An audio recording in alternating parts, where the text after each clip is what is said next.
C&E-Talk.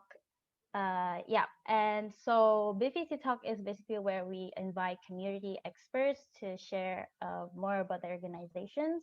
And yeah, here we are. We merged this event, and we have here Miss Anissa from Tree Upcycle and Mr. Pete from Role Foundations to talk to us about sustainable community in today's world.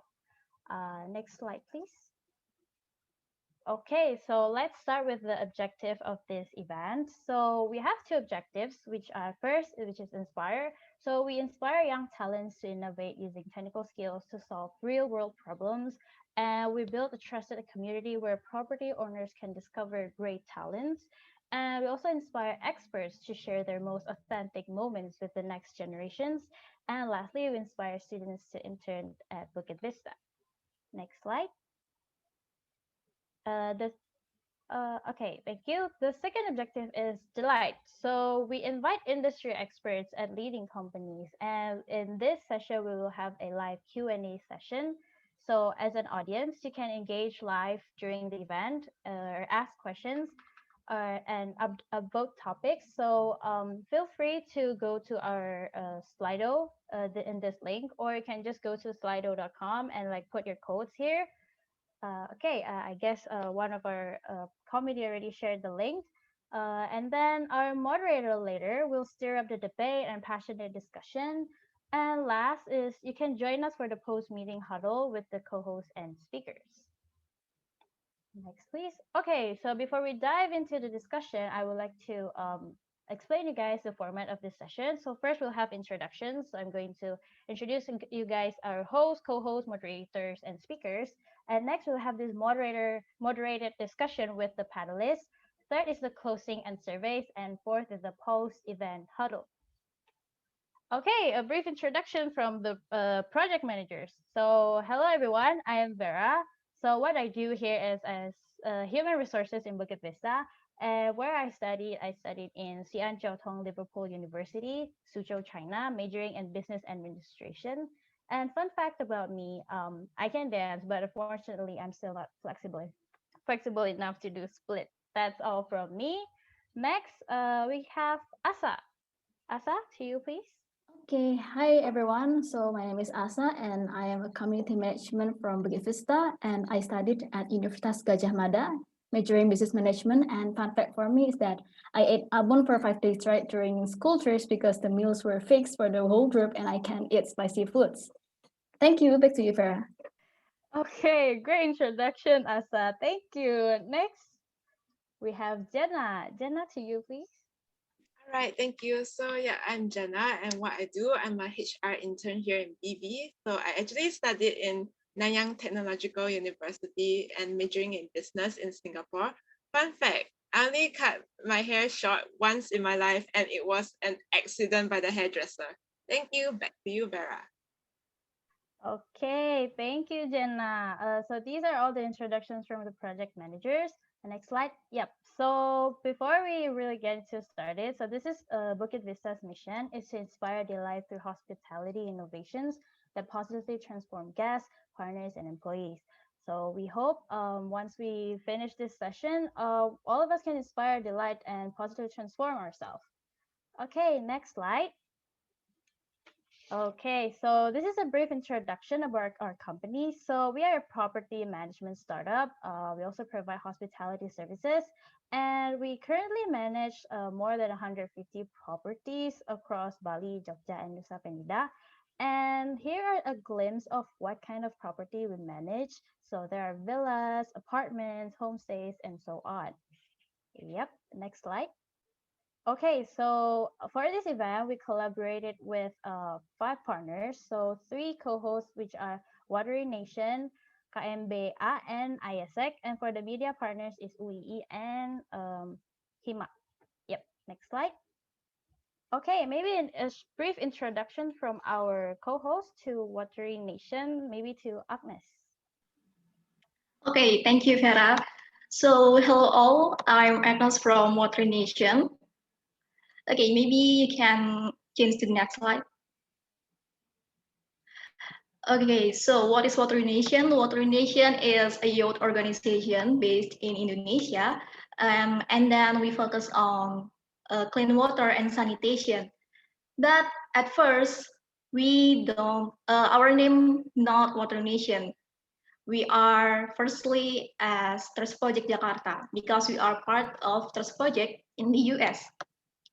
But after a few months, some people are asking us, why is the name is Trust Project Jakarta? Is it only for Jakarta people? So after that, we changed our name and do rebranding. We changed our name to Trust Project Indonesia, and we expand our impact to all of Indonesia. But after a year, we have realized that all the ideas and then funding and other things are from Indonesia students. So we do rebranding again and we change our name to Watery Nation.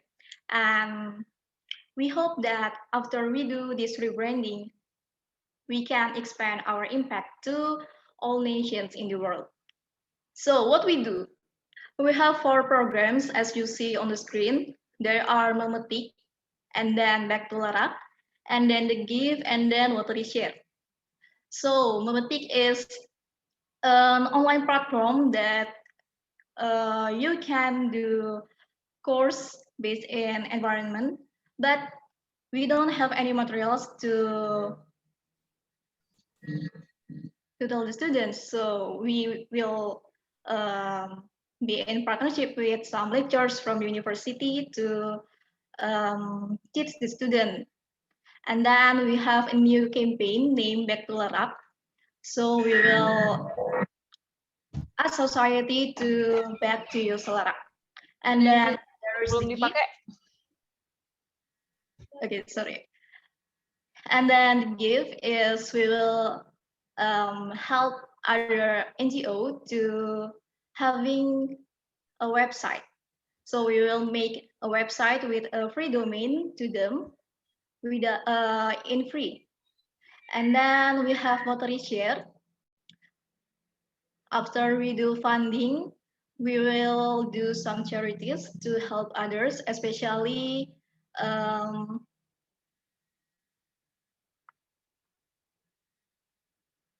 sorry, can you hear my voice? Yep. Okay. So after we do funding, and then we will do some charities to help others, especially in access to clean waters. Maybe that's all the short brief from Watery Nation.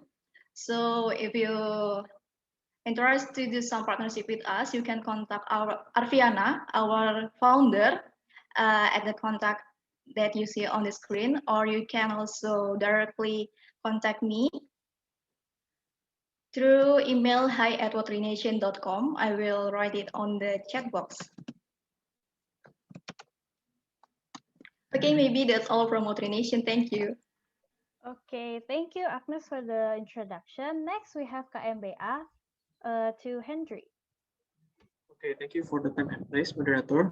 So let me introduce once again. My name is Hendry Agus Salim as chairperson of KMB Ashokavardhana. Can you next slide, please? Okay, KMB Ashokavardhana is a Buddhist organization in Presiden University.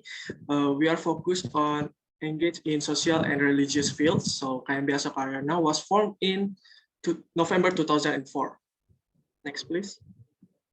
So we have a vision and mission. So our vision is build intelligent communities, have good behavior, and form creative and innovative students, both externally and internally, and enlighten and provide innovation to other Buddhist communities. So, and we have a mission to providing facilities for Presiden University students to be active in social activities and to collaborate with other universities in carrying out social and religious activities, so that they can shape the character of each member to become more better. Okay, can you next, please?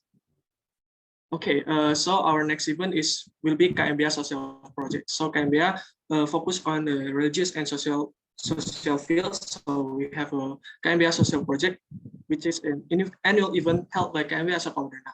In this event, we will go to a place where we can provide assistance to them and spread a good impact to the surrounding environment. There will be some interesting activities, sharing, playing, and also giving small gift for them. And also we help them to grow up better. Okay, that's all from KMB Ashokavardhana. If you want to know more about us, you can contact us through line or Instagram, which is at KMB_PresUniv. And if you want to be a part of our event, you can contact us too. Thank you very much. Okay, thank you, Hendry, for the introduction. Next to AIESEC, to Najma.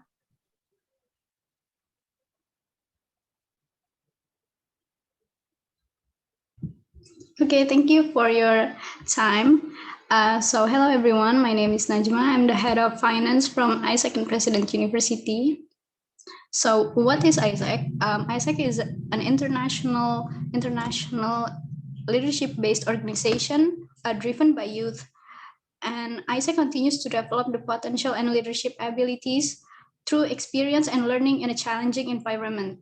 And by this experience, we want youth to have a positive impact, not only for themselves, but also their surroundings. For AIESEC in President University programs and events, there are 4 main programs. The first is the Global Talent. Global Talent is a program for people who want to go internship abroad. The second is a local internship. This is program for people who want to go internship locally in Indonesia. The third is virtual professional program, a program for people who want to go remote working, but in an international company. And the last program is AIESEC Future Leader. This is our newest program, and this program focuses on developing the hard skill and soft skill in a form of a community. And for our event, there are 3 events, Youth Today and Virtual Impact Circle. I'm sorry, can you go back to the previous slide? Thank you. Youth Today and Virtual Impact Circle is a talk show that focuses on current social issues and related to the Sustainable Development Goals. And also there are Virtual Intern Talk, a talk show that focuses on career development for people who want to go for an internship. And here, AIESEC and President University invite all of you to join one of our events named Call Youth, Culture in All Youth. And this event is an event that focuses on developing the diverse cultural understanding for all young people, and also focusing on the SDG, Social Development Goals number 16, which is peace and justice, because we want to spread awareness to the community about these related issues. And Call Youth will be conducted on 28 August 2021 from 2 until 4 p.m. Western Indonesia time, virtually via Zoom. And if you want to check our booklet and want to be contacted by AIESEC, you can check bit.ly/callyouthbooklet and bit.ly/dropyourcontact. Okay, so that is all. If you want to know more about AIESEC, you can contact us through our Instagram, AIESEC_PresUniv, and our Gmail, AIESECinpu@gmail.com. Thank you so much, everyone. Okay, thank you, Najma, for the introduction. And I guess that's all from our co-host. And without further ado, I guess now I can pass the time to our moderator, Mr. Jing. All right, good evening, everyone. Thank you for coming out to tonight's BBC Talk. I'll be your moderator for the rest of the evening, and we've got some beautiful speakers with a really impactful message for this evening. So without further ado, I'll introduce myself really quickly. So my name is Jing. I'm the CEO of Bukit Vista. I studied in 2002 at UC Berkeley. Previously, I worked at Airbnb and Alman Resorts, and as a fun fact, I was once upon a time an extra in a Bollywood movie. Okay. Moving on to the next slide, let's introduce our first speaker for the evening. This is Mr. Piet Van Zyl. Mr. Piet, let's hear you introduce yourself, please. Hi, John. My name is Piet, and I'm the Sustainability Advisor for Royal Foundation. But a fun fact, I studied in South Africa at the University of Pretoria, and I'm a retired scuba diver instructor, and I used to be a private plane pilot. And I lived and worked in Fiji for just over 11 years, in other countries, New Zealand, Belize, Maldives, before moving to Bali in 2011. That's amazing. Okay, sounds very adventurous, Mr. Piet. And Mr. Piet, let's go on to the next slide, and maybe you could tell us a little bit more about the Roll Foundation. Okay, so Roll Foundation has basically got two different arms. The one arm from Roll Foundation is Bali Wise, and Bali Wise work with marginalized women, or girls really, or young women, and we train them in hospitality. They go through a 6-month program, and in this program we train them in hospitality, and in the end we found about 87% of the ladies that join the program actually get permanent positions. The other arm of Roll Foundation is Zero Waste Center. It's something that I started when I started working at Roll, and I'm working there part-time. I've got my own company in Bali. So we started the Zero Waste Center, and the Zero Waste Center is basically there to share ecological or environmental knowledge with people. We find that the best way for us to have a positive impact on our environment is for education, is for people to learn more and not just sit and learn it in a classroom. And as you can see in the pictures there, it's hands-on learning. We show them how to make compost, how to recycle soap, how to weave. The next slide will give us a little bit more of a thing. You can also see, you know, they're making seed balls and you know, it's hands-on, because in the end, when the people are hands-on, then they take something home. So it's very it's very important for us that the kids, and what we do is the Zero Waste Center's got two different roles. The one role is we do the education for the kids, and we get sponsorships and for different schools, and then we pick them up with a bus and they come and spend a day with us, and we take them through the program. The other program that we have is the Zero Waste Specialist Training, and that's a 6-day training program, hands-on, full-on for 6 days, where we teach them everything about waste, how to reduce waste, what the different kinds of waste and stuff like that. And part of that is also we teach them how to do beach and organize beach cleanups, and then obviously we do beach cleanups as well. Not that we do that as a major thing, but you do that so we can get material into the center, so we can recycle it and show people what to do. We crush glass, we make tiles, we do all these different things. You know, that's Roll Foundation. At the Zero Waste Center, we've got a community garden, and the girls from Bali Wise, when they start their 12-week program, we each give them, or each 2 of them gets a bit of a garden. And through the 12 weeks, they tend to the garden, plant things, and they can harvest the fruit and stuff and take it back for them to eat at their dormitories. So yeah, that's basically what we're doing. And as I say again, we concentrate on education, because I think that's the important thing, and not just education. As I say, not education sit in the classroom. It's actually hands-on education. And we also do for the kids, especially now in this COVID period, and normally as well for the local Sawangan village kids or the Banjar kids, we offer them English classes. So they come in and they do English classes, and then every class is mixed with a little bit of environmental knowledge as well. Nice. Okay, Mr. Piet, thank you very much for introducing Roll Foundation and some of the impactful work that you're making on communities and also the environment as well. All right, for our next speaker this evening is Ms. Anissa Fazia. We have Anissa here on the floor.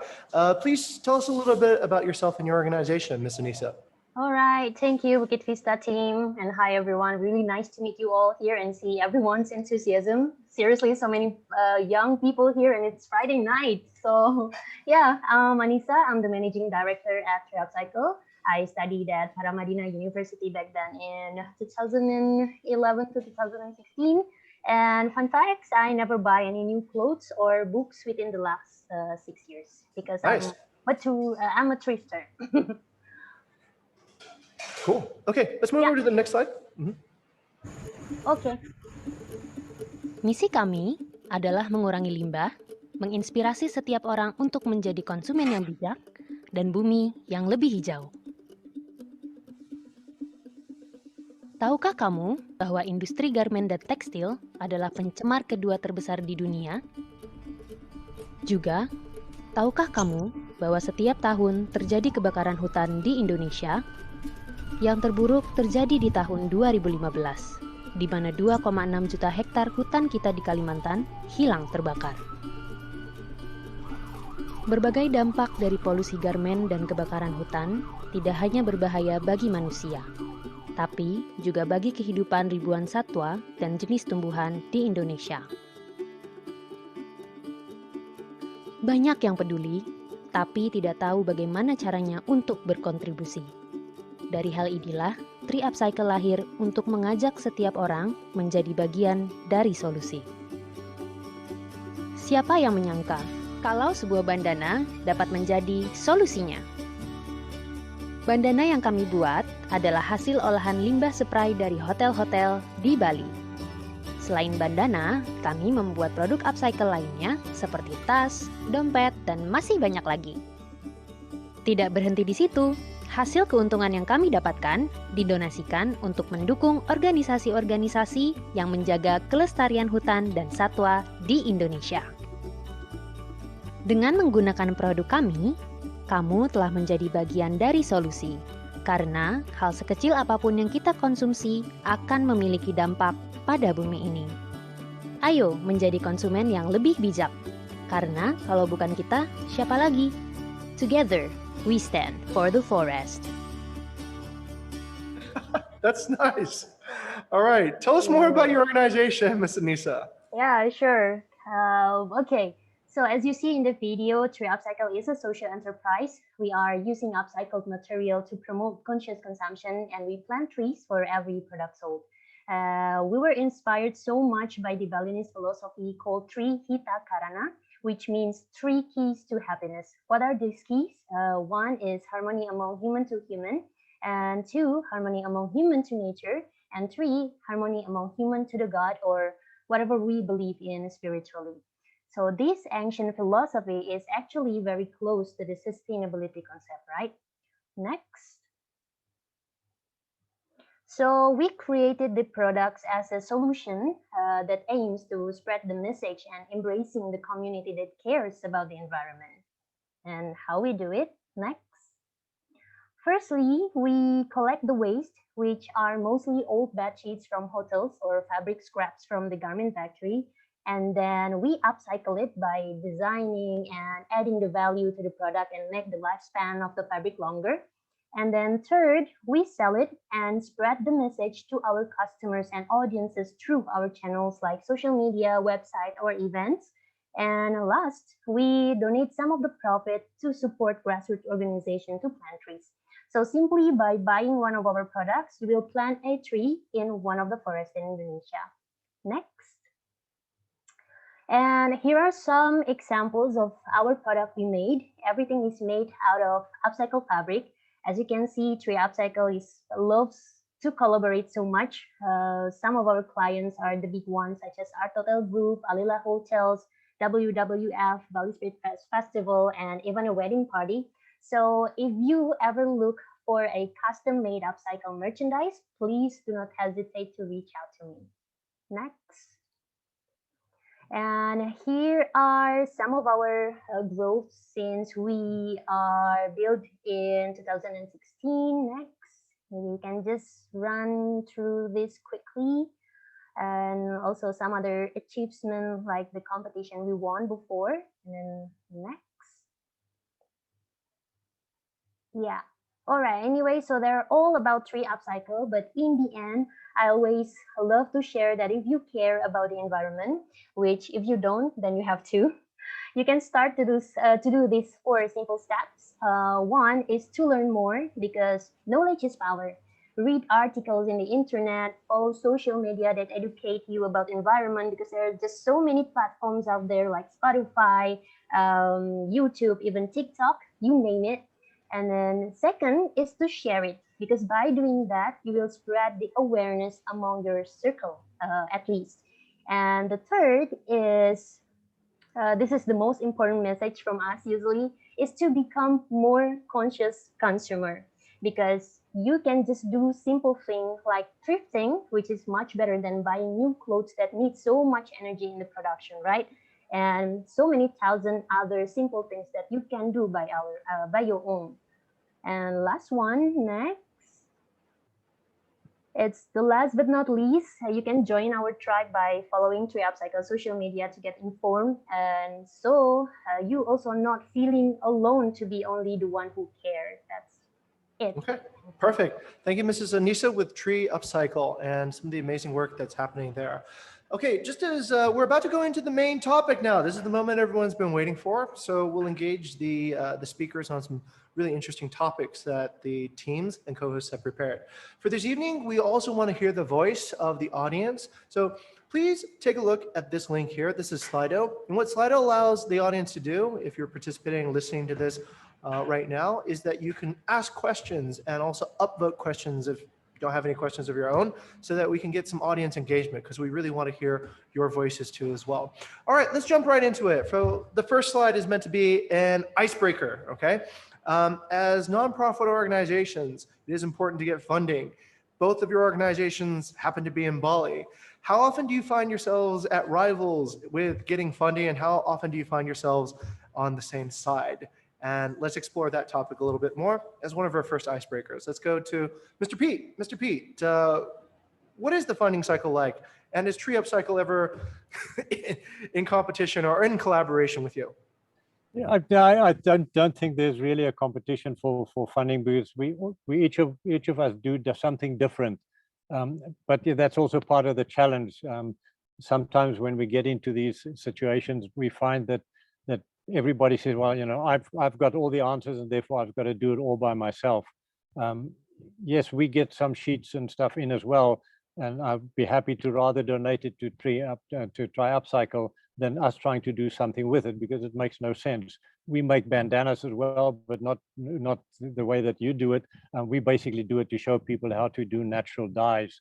And the idea is for us is not to manufacture things. It's again, it's education. So I don't think there's a funding rivalry, but outside of that, when you ask for funds, people say, well, there's so many people in Bali that does that ask for funds. But I think we've each got a niche, and we should just stick to that niche. Okay, thank you, Mr. Piet. That sounds like a very diplomatic answer. Let's go over to Miss Anissa. Anissa, do you agree with Mr. Piet? You know, when is the right time, and what does the funding perspective look like on Tree Upcycle?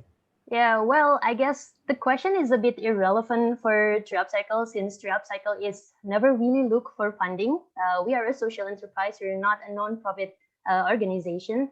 So yeah, what we do is only looking for sponsorship, usually sponsorship for events or bed sheets from the hotels to make the product. But I always see competition as a good thing, because it pushes people to innovate, I think. To create something different and best of the best. That's what I think. And it's only bad only if the competition is turned to the unhealthy ones that creates like scarcity or fear or like negative impact. Anyway, so yeah, I believe if you really have the same goal, let's say there are two upcycle product brands, because I know that the Roll Foundation also get some sponsorships for the bedsheet as well. Yeah, we can do a collaboration in creating products and sell it together. So I believe in collaboration more than a competition. Okay. And you know, the other thing that's very true is there's so much waste in Bali that we don't really need to fight about it. There's more waste than all of us can handle. Agree. Okay, I guess that's what we're doing right now. In fact, right, we're collaborating by getting both speakers here to speak collectively about sustainable communities. But just as a fun question, if I had to buy a bandana from Piet or a bandana from Anissa, who should I buy from?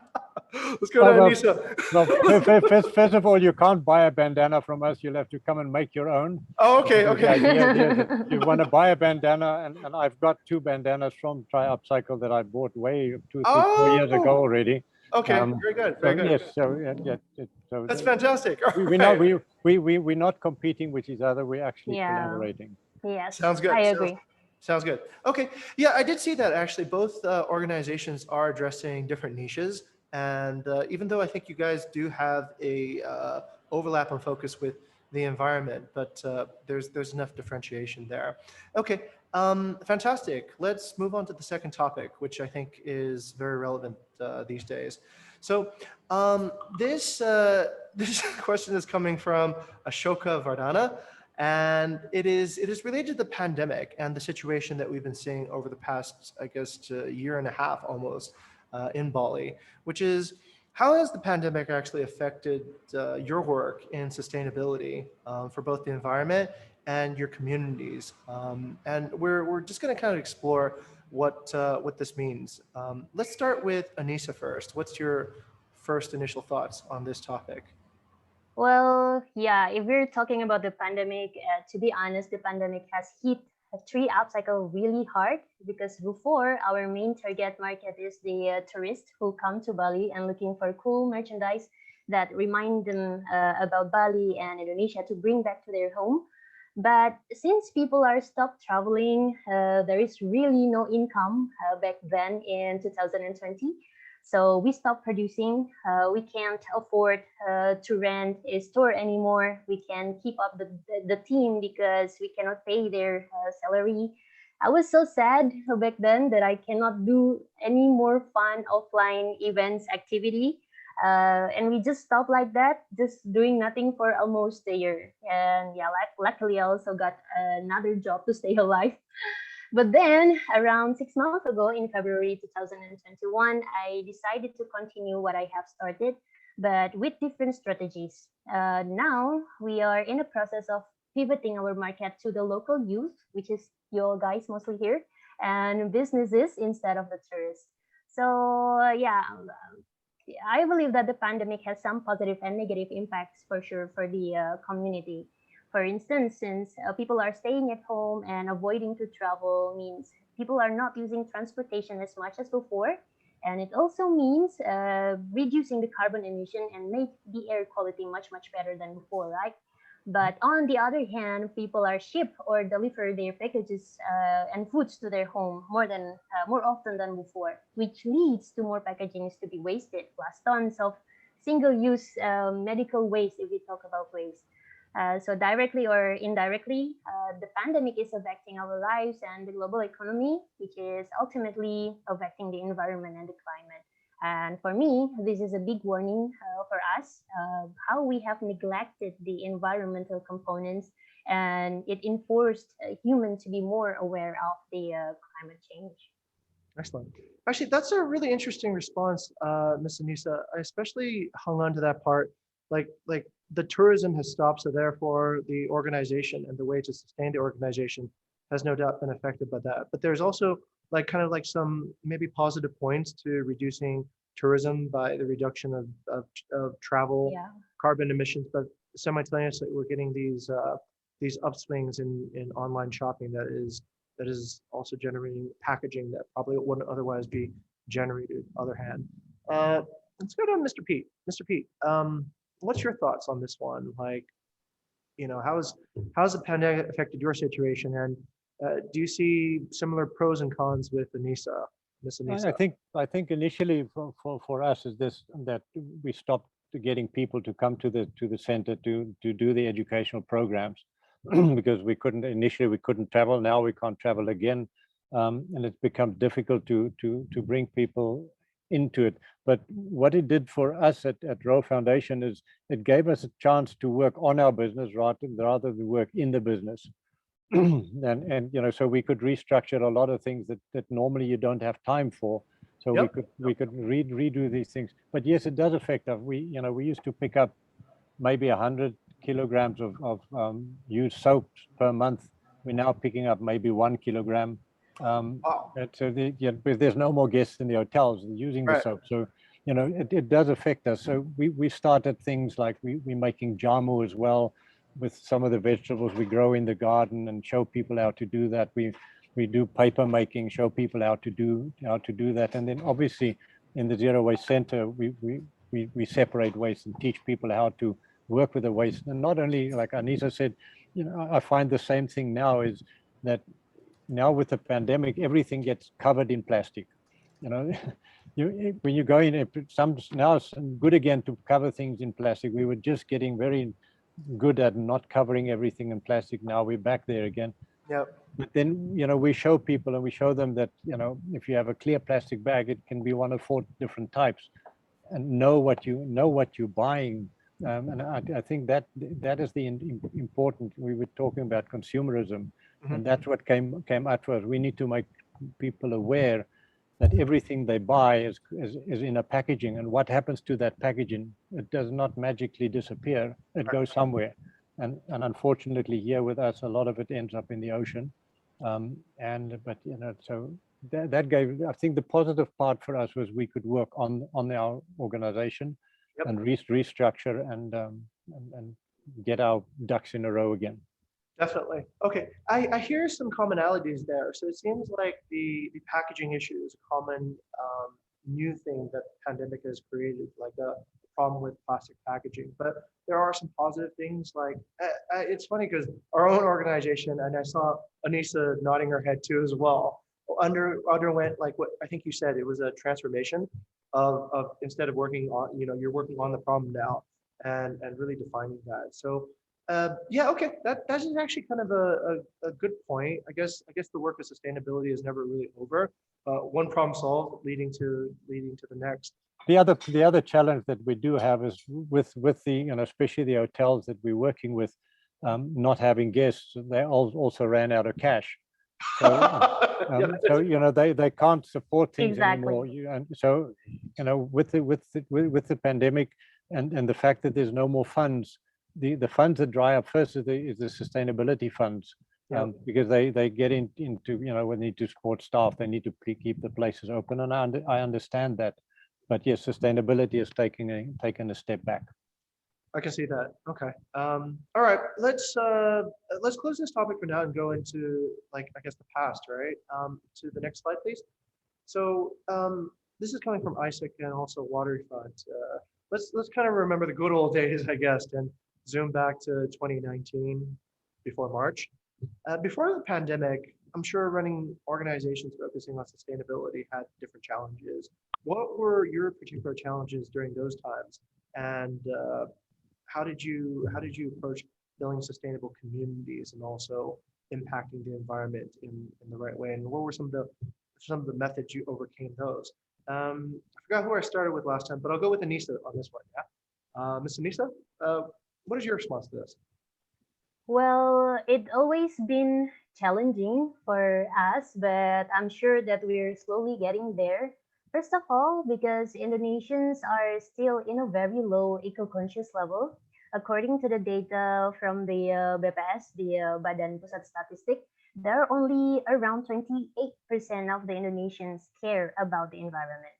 And secondly, we are a social enterprise, and it's really a new thing here in Indonesia. Not many people know that there is something between the non-profit organization and a company, which is social enterprise. We make profit, but we also create impact too. That is why, in order to deliver our messages, Tree Upcycle is always try the simple but fun activities.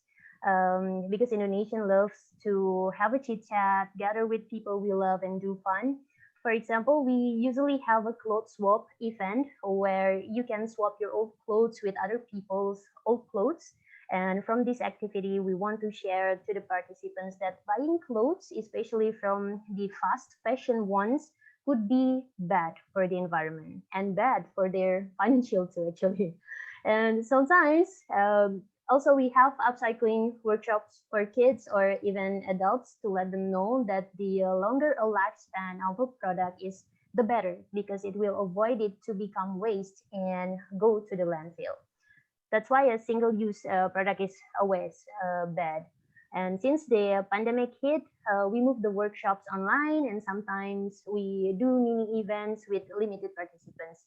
But our core activity is always offering everyone to join our tribe to become a more conscious consumer, because we realize that most people are care about the environment, but they do not know what they should do. And the issues are just too big for them. And of course, it's not an issue that we can tackle by only a single person, right? We want to let them know that they're not alone. We can do small things together, step by step. For instance, by buying our upcycle product or many other simple things that our own can do. It's only like one simple thing among thousands that can support the environment. Okay. So, Ms. Anissa, it sounds like really getting to get people to understand, become aware of where the issues are, and then forming communities around the people who care so that they can connect to each other. Does that sound like the strategy that Tree Upcycle uses to overcome the sustainable issues that you're trying to address? Yeah, and by also using the fun activities and the simple things that people can just, okay, I get it. So we don't have to really explain what is sustainability and what is like the percentage of the waste every day that can you produce in one day. And yeah, do by um, uh, putting in that kind of information, that important information, but wrapped it up with a fun activities. It sounds like what you're doing is you're getting people to change their habits then through through the process of enjoying the activities that they're doing, so that they slowly evolve and kind of change the culture at which they approach their habits. Yeah. And I notice you're doing that yourself, right, as part of your own fun fact. Yeah, that's right. Okay, cool. That's why I always love to organize a clothes swap party in Bali mostly. What kind of party was that? It's a clothes swap party. Oh, clothes swap party. Okay. Yeah. All right. Cool. This sounds great. So let's go to Mr. Piet. What say you to this particular topic? What were some of the challenges that Rolling Valley Wise was facing? I'd like to tell you two stories. The first story is, at one stage, we went up north of Ubud into a community, into a banjar. We wanted to find out what are the problems that they have with waste. And, you know, my philosophy has always been, you know, I'm not Balinese, I'm not Indonesian. For me to come into a banjar and say, you've got a problem, I've got a solution, is really not on. So we went into the community and we asked them, you know, do you have a problem with your waste? They said, no, we don't got no problem with our waste. Look at our village, it's clean. I said, what do you do with your waste? Oh, we burn it or we throw it in the river and it goes away. And we said, well, if you throw it in the river, it will wash out into the ocean. No, that's not our waste. That's all the hotels on the beach. So, you know, that's the challenge that Anissa was talking about, that, you know, the perception is different. Our place is clean. So, you know, that's the first story. The second story is we did a project last year with Bondalem, a village near Singaraja. And when we started the project, there was real animosity from the community to us starting in the TPST or the TPS3R that we were working with. And we were helping them. We built a bigger place. We do all these things. We fixed all the machines. We brought in a plastic shredder and a glass crusher. But there was an animosity because the Banjar people was now very worried that we were going to take away their plastics, which they were selling. And we're going to use that money. And when we started off, what we found is that up to around about 80% of the waste coming in from the DESA was organic. The other 20%, about 9% of that was resellable plastics or materials, and about 11% going to the environment, to the TPA. And so we immediately found that in Bali, the problem is really we need to get the organics out of the inorganics. And we then said, well, we're getting about 3.5 tons of stuff in a day. Organic material, when we split it up, that'll give us about 2.5 tons of compost if we make compost, and we started doing that. The income from the compost would have been about 2 million a day. The comparable income from the plastics would have been between 100 and 200,000. And I said to them, give the Banjar all the plastic. We don't want to have anything to do with it. We'll take all the compost. Then the Kapala Desa come. He said, oh, no, you're going to make much more money out of the compost. We want to get involved. So yeah, but the only way to overcome that is to actually show them and say, this is it. You know, you're barking up the wrong tree. Right. There's not a lot of money in recycling unless you upcycle, that Tree Upcycle is doing. But just recycling, there's not a lot of money in it, and it takes a lot of work. Where you've got all the organics, make compost, put the compost into the rice fields, save the people money. It's very interesting. That sounds actually pretty interesting. It sounds like for both cases, in Anissa and also Pete's case, you're looking at education and you're looking at cultural change through getting people to sort of get involved. I think was the word that Anissa used, to actually put their hands into it. And I think Pete used the same idea, right? Like the more you practice this, the more this idea of sustainability becomes part of your cycle. Pete, it's really funny because when we also do community building with the larger community, we come across very funny things like that. We're getting people to try to think about how to do sustainable tourism, right? But your stories that you shared there were pretty. They triggered like kind of a recognition in my mind. The other part of it is also, when we do beach cleanups, people say, well, beach cleanup is all plastic, we can all recycle them. It's not true. There's very little bit of the stuff that comes on the beach that can be recycled. So we need to find things that we can upcycle. And I know a lot of people do brand auditing where they say, well, we're going to say how much of the brands. We found that most of the plastic that comes out of the ocean, once we separate them and clean them, you don't know where they're coming from, because there's very few of them that you can actually see that where it comes from. For us, it's more important to show ways of upcycling it. And we're working, for instance, at the moment on getting the glass crusher at the Zero Waste Center to be manned by the community.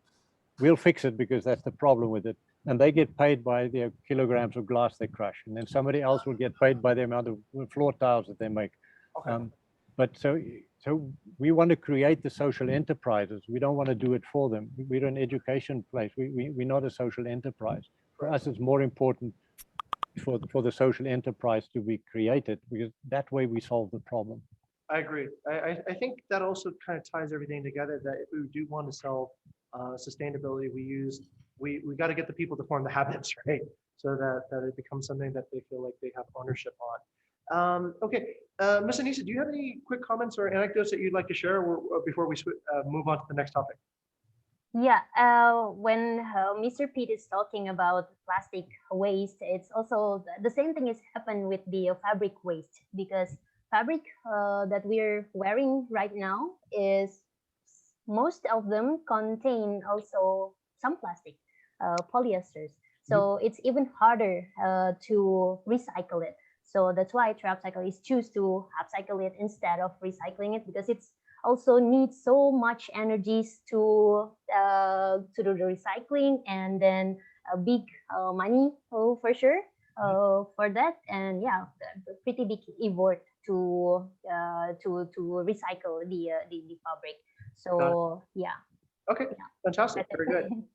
Okay, we're going to switch over to our next topic now. Thank you both very much. So the third topic is how you differentiate your organizations with so many different other organizations on the island, which is kind of similar to our icebreaker. I'll go on this really briefly if anybody wants to take a stab at that. But I think these parts are kind of clear already. Ms. Anissa, or I went with Ms. Anissa last time. Let's go, Mr. Pete. Is there anything else like you like to say about role or Bali Wise, or anything that hasn't been said yet about what makes it different than other NGOs and nonprofit organizations? I think in our case, it's the education part. And, with our restructuring, we really sat down and we said, how can we differentiate ourselves? We cannot get into manufacturing. We cannot get into making things. We do not have the expertise, but we are really good at education. And that's what we need to do. And that's where we came in. So yes, we can do education. And I know there's other people doing education as in the hospitality industry as well, but there can never be too much, really. And what we're working on is with the marginalized people that do not have the schooling experience, that do not have a university degree. And we know that if we train those girls, they become mothers, they go back into the village, and that money gets spread into the community again, and the community gets built up. And we also found that if you want things changed in a community, talk to the women. Don't talk to the men. Well, why is that, Mr. Pete? No, the women are used to work in a community, and they're used to uplift the community. Men, we all want, we want to do things and do it ourselves. And in these cultures, the men like to sit under the tree and talk about other things rather. The women solve problems. Okay, Yeah, you can. I think my wife would agree with you on that one. Let's go to Miss Anissa. Any quick thoughts on this particular topic? Yeah, so yeah, if the question is how do you differentiate the organization? Well, what makes us different is because we are a social enterprise, we do not want to rely on donation, but rely on our own sustainable financial and sustainable product. We created a product that can be the bridge for people to do something to tackle the climate change together. Um, a product that can be a message for everyone to start becoming a conscious consumer who believe that every single piece of product we are consuming is having an impact. It could be a negative or positive, but we are always be the one who can make the decision. Okay.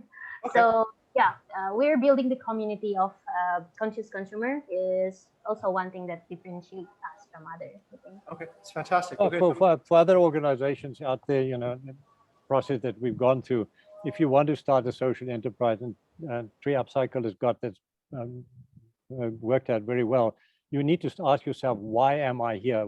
What makes me different from everybody? What else can I do? To say, you know, we do beach cleanups, you know, there's lots of organizations that do that, and to recycle, you know, it's such a vague item. You've got to be very specific and find that niche market that you're working in. And the question you ask is, why do we do that?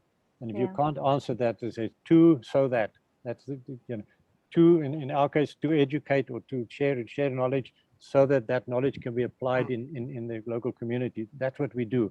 And we measure everything that we do that. So we say, if this thing that we're taking on, are we sharing knowledge? Will it make a difference in the community? If it doesn't, we don't do it. We just walk away from it. Right. Okay, very good. I think that's actually a very important thing for all organizations that to lead by purpose, and also to think about the whys behind the things that we do. So it seems like Roll does education, and also Anissa lets her product speak for the message. Okay, we have got 94 people in the room right now. So that means we have 94 unique opinions, 94 ideas, 94 voices. And Slido currently is our best tool right now to actually gather everyone's thoughts and processes. So please, during this discussion, please generate new questions if you're part of the audience, if you care about sustainability, if you want to put your heart and soul into it, this is a good place to create that knowledge and also to celebrate, I think, the ideas behind what we can do to further sustainability. So let's take a look. All right, we got an anonymous question, which is okay. But if you want to also own your question, please put your name on it as well. It's good to see who's asking. The first question I'll go to is there any technological innovation that you have already implemented in your business? And do you have any expectation of how that technology can help on more sustainability? Let's give Anissa a shot at this question first. Technology applied to sustainability. What are your thoughts? Okay, so in terms of tree upcycle, we do not really using like the high technology machines to print our bandana or our tote bag, but most of the process production is manual, but we are using kind of a natural dye for most of our product. And one of the high-tech technology that we are currently using is the printer. That is a digital, but using it's still a chemical dye, but on the process, the waste of the water with which already contaminated by the dye is like separated, and it's not going to be harmful when the water is going to the system pembuangan. How do you say it in English? Yeah, that's it. And how do do you have any expectation on how technology can help more on sustainable? For sure. And actually, I really wonder if one day there is a machine that can help us to separate between the cotton fabric and the polyester, because it's been really hard to recycle clothes. Yeah, if there's any machine out there that can help the process with that, it's going to be really great, I think. Okay, fantastic.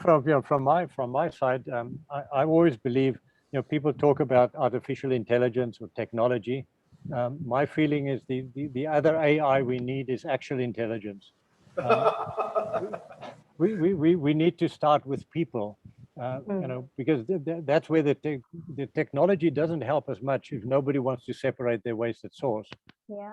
If you get it all in a big champur, nobody wants to handle it. It's stinking. It's hard to handle. It takes too much energy. But we need to start with ourselves. And once we do the basics right, and the basics is just keep the organics out of the other stuff. You do that, you solve 80% of the problem. Then we can talk about machines, because otherwise we spend so much money and effort on machines to do something which we shouldn't be doing in the first place. Okay. So I always believe actual intelligence rather than artificial intelligence. Action intelligence. Okay, I like that. Actual intelligence. From the people, yeah. Okay. That sounds good. Sounds like we need to focus on the basics and basically on the human part of the problem rather than the technology part. All right, well, let's take a look at the other two questions here. One is about sustainable, eco-friendly products and the supply chain and sustainability. Let's go with the third question. I think that one is actually a little bit more fresh, considering what we've talked about so far. So buying eco-friendly products and whether the supply chain is sustainable and how can consumers be ethical in purchasing those products. I think this is actually a really, that was part that both of you had kind of covered a bit about the online shopping and the delivery of things through plastic packaging and the increase of that. We'll go over to Mr. Piet first. Your thoughts?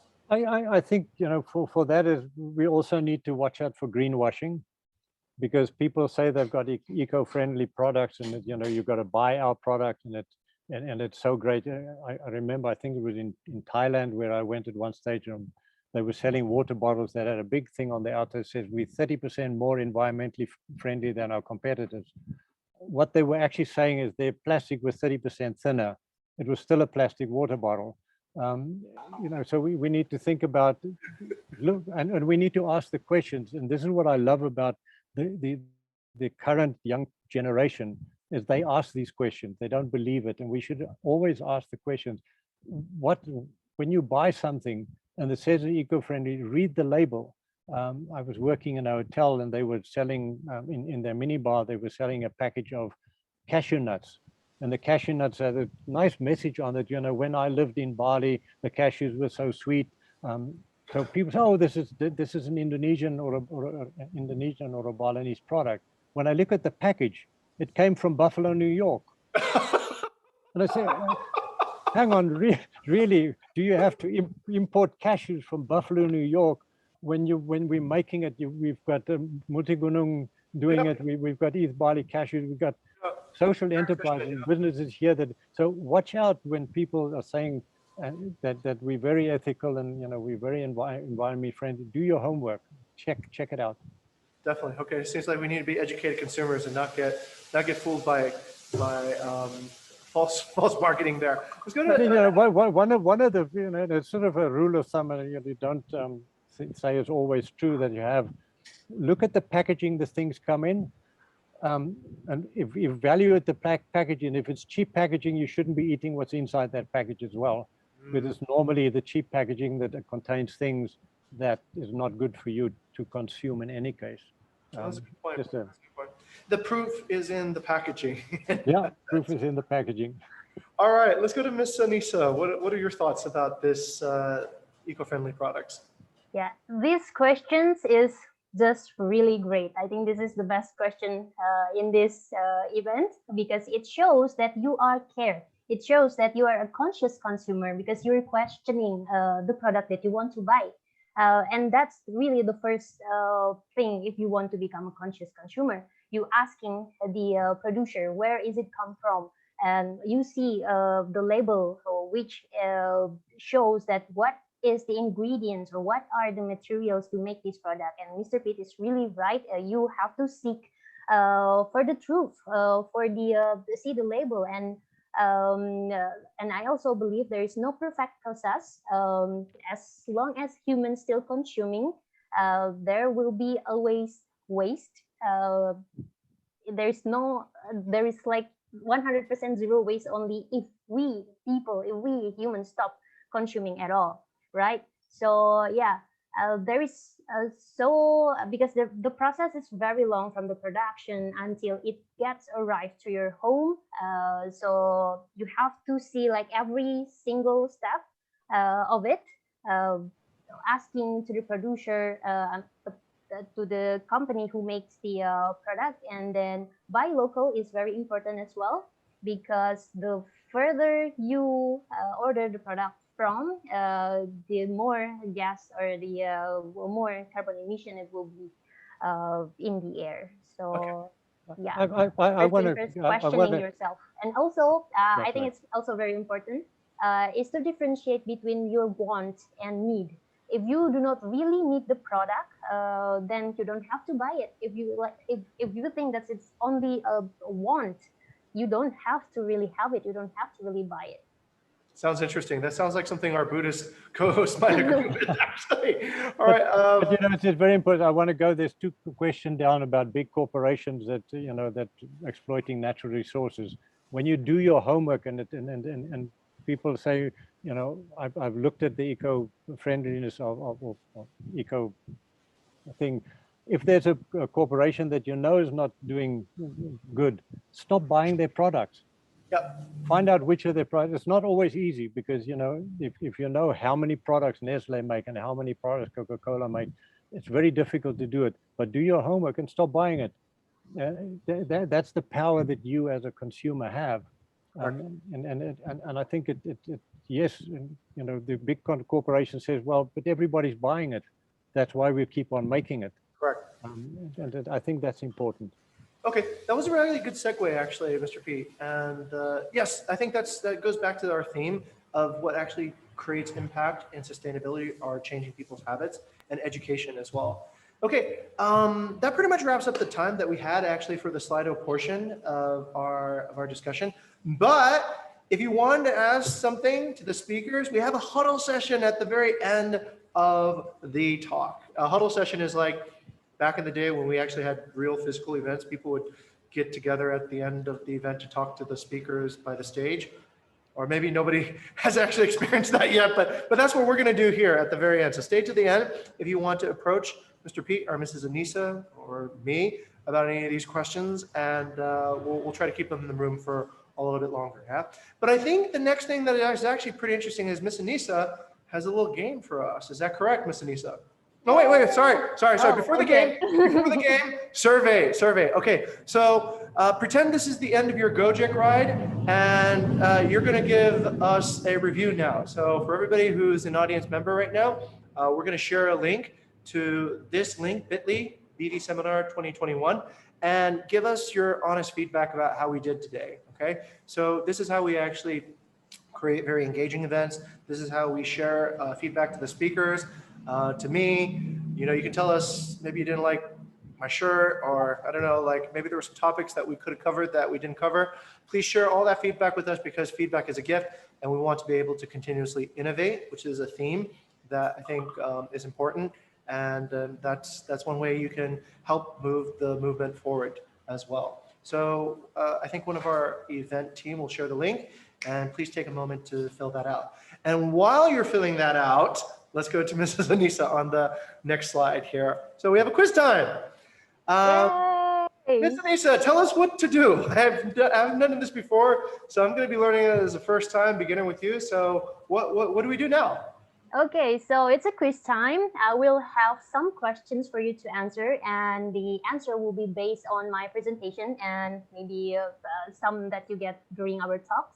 You can go to the kahoot.it with using your phone because it will be best for you to see the question on the screen and then answer it on your phone. And then I really suggest you to use your real full name so that we can know who is like the real winner, because we will send 3 gifts or 3 merchandise for 3 lucky winners. Oh, wow! We have a free giveaway here. Okay. Yeah. But everyone, please fill out the survey first, right? I know we all want to go play the game, but please give us the feedback, because then, like we have a part there. Once you've given us the feedback on the survey, then let's go head over to Kahoot It. Put in your game pin, and then we can get started there. I'm gonna temporarily pause the seminar for just a minute so that everyone can kind of do the survey and then also get this ready. I'll just kind of have a casual chat with Ms. Anissa and Mr. Piet then. In the meantime, Mr. Piet, is there anything that you've done that's pretty interesting? I don't know, in the past 2 months or whatever related to sustainability. I've always said that sustainability is actually very easy. Anything that where we try to be good like in nature, it's really very easy. We make it complicated. So I run a program in my own business called Zero Waste. It's Z6RO. It spells zero, and it's very simple. Whenever you buy anything, the Z stands for the last letter in the alphabet. It's the end of the alphabet. So you start with the end in mind. What's going to happen to this thing when it's finished? And then I've got 6 steps that people go through. The first one is review, and everybody skips that. They go straight to recycle, which is the second last one. So the first one is you need to look at your waste and say, this is what I have. And then, can I refuse it? Can I reduce it? Can I reuse it? Number 5 is, can I recycle it? And then if it's still left over, it needs to go as residue to the landfill, or do we have to do more research? And if we're on this 6 steps, starting with the end in mind, doing the 6 steps, we're on our way to reduce our waste going to landfill to zero. But it's a journey, it's not a goal. Okay. Great. Okay, whoa, we're up to 102 participants right now. We've crossed the 100 participant mark. So wow, if you well are done. Yeah, this is fantastic. Yeah, I guess more people came in towards the end. All right, so for everybody here, please fill out the survey and get into Kahoot. And I think we can have Miss Anissa start the games now. Once we reach, let's try to reach 30, right? So we're at 28 right now. We need 2 more people. So if you haven't gotten into Kahoot, please get in so we can start the game. Yeah. Or not, or just have to start it. I think we could give like 30 more seconds for everyone to join. Oh, okay, we crossed the threshold. We're at 31 now. Thank you. Thank you, everyone. So, Miss Anissa, take us to the next step. What should we do? Okay, so the host, maybe we can start the game now. We already have 33, or should we wait? Do we still have time? Okay, some more people still trying to joining in. It's 35 now, 30, oh, it's 34, going down. Ah, we better start. Okay. Okay. Let's just start.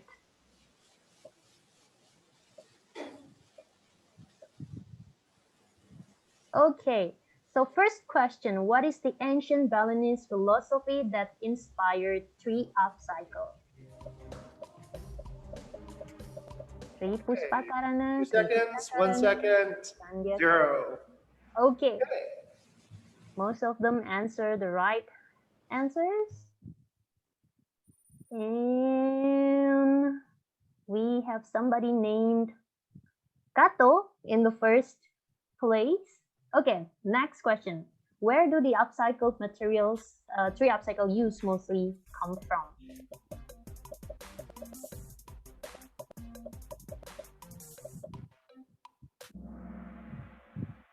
Okay, 15 answers the right question. The right answer, I mean. Okay, it's somebody initial with K. Next, what you do not do if you care about the environment? What you do not do. The host, maybe you can louder the speaker. It's okay, I think. Yeah. Okay. Awesome. Most of you are very smart. It's still the K, the initial K, leading the competition. Okay, number 4. Thrifting is one of the way to be a conscious consumer because we cannot make the lifespan of the product longer. Is that true or a false statement?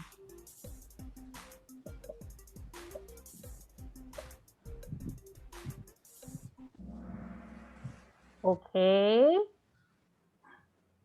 Yeah, most of you are answering the wrong answer. Okay, Kato is back to the leaderboard. Okay, this one is having the double points, so be careful on answering this question. What is Tree Upcycle Instagram account name?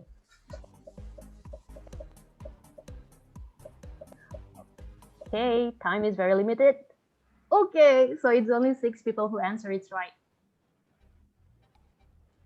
Let's see on the podium. Amalia get the third position. Second is K, Mr. K. And first is Kato. Okay. So yeah, maybe from the Bukit Vista team can contact them. Yep, we'd be happy to. Yeah. Okay, if you're Kay, Kato, and Amalia, please message us what your emails are, and Miss Anissa from Tree Upcycle will send you a gift. And if you're not these people, please don't pretend to be any of them, right?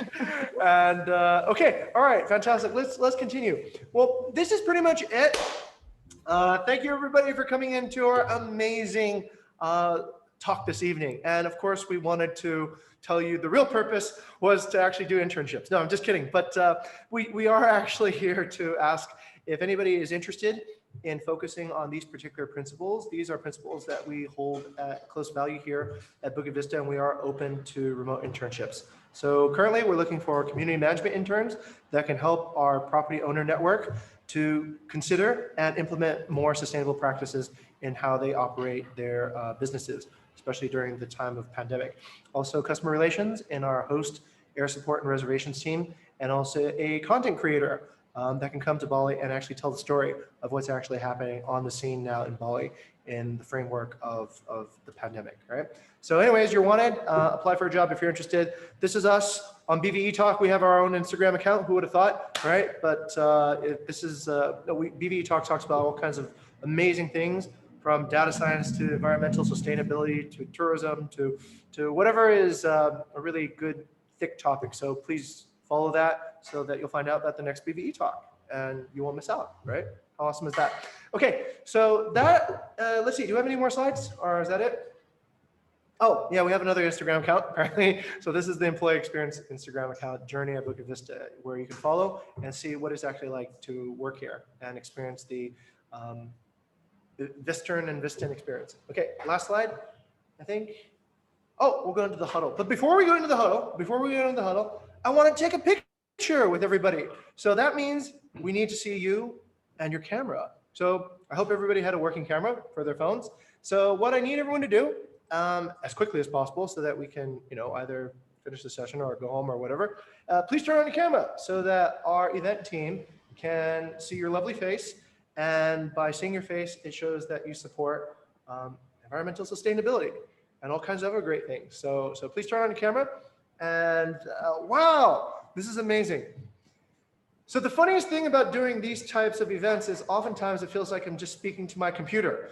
But at the very end, when I see everybody, it's like, oh, hey, there's people here. That's awesome. So that's beautiful. All right, I think we've got almost everybody to turn on their cameras. I, for one, just to make sure I look good tonight, I got shaved and everything, so I probably look the worst of everyone. So you have nothing to be afraid of. Turn on your camera and let us see your amazing, great faces and yeah, whatever the camera can show. Hey, Rafik's here. Hi, Rafik. What's up? What's up? All right. Okay, I did my best. BVE event team. Shall I lead everybody now into the count? I'm actually not sure what to do, so let me ask Jenna. Jenna or Vera, what do I do now? All right, thank you. So yeah, we're gonna take our picture now. So Arby will be taking the picture. Maybe Arby, can you do a countdown for us so that we can get ready? Sure, Jenna. Yep. Let's take a picture in the count of 3. For first slide, 1, 2, 3. For the second slide, 1, 2, 3. Third slide, 1, 2, 3. And fourth slide, 1, 2, 3. Okay, done. Okay, so that's pretty much it. Wait a second. Before everyone goes, I think I need to turn it back to the host, yeah? So over back to Vera. Okay, thank you, Mr. Jing, and thank you for our speakers, Ms. Anissa and Mr. P. That was a very, very interesting discussion. And to conclude this session, we would like to thank everyone for joining the BVC and E-Talk 16. And we hope that you find it fun as well. And most importantly, hopefully this event inspires delight to you. And if it does, we'll see you again in our next BVE Talk. Thank you and bye-bye. Oh, don't forget to join our huddle session, guys. Yes, actually, we have a huddle session right now. So whoever's controlling the screen, please show us what a huddle actually looks like. So this is where we get to kind of like relax a little bit and kind of chit chat and talk about like how did the event go and how you felt about it. And so if anybody in the audience wants to remain and kind of engage and maybe have an opportunity to ask a question that they didn't, well, this is your opportunity to do that. So that's what the huddle is about. So let me get the huddle started and I'll move over to Miss Anissa. Miss Anissa, how did you feel about this event? It's great. Yeah, I'm always very happy when I'm surrounded by the young people with huge enthusiasm. And today we're talking about sustainability. It's really makes me feel, wow, there are so many people care about it, turns out. And yeah, it's really happy to know the Bukit Vista team today, meet you, Mr. Jing and Mr. Pete. So it's a really good experience. Fantastic. I'm happy to hear that. Let's go to Mr. Pete. Mr. Pete, No, did we inspire delight tonight? yeah, when it comes to sustainability,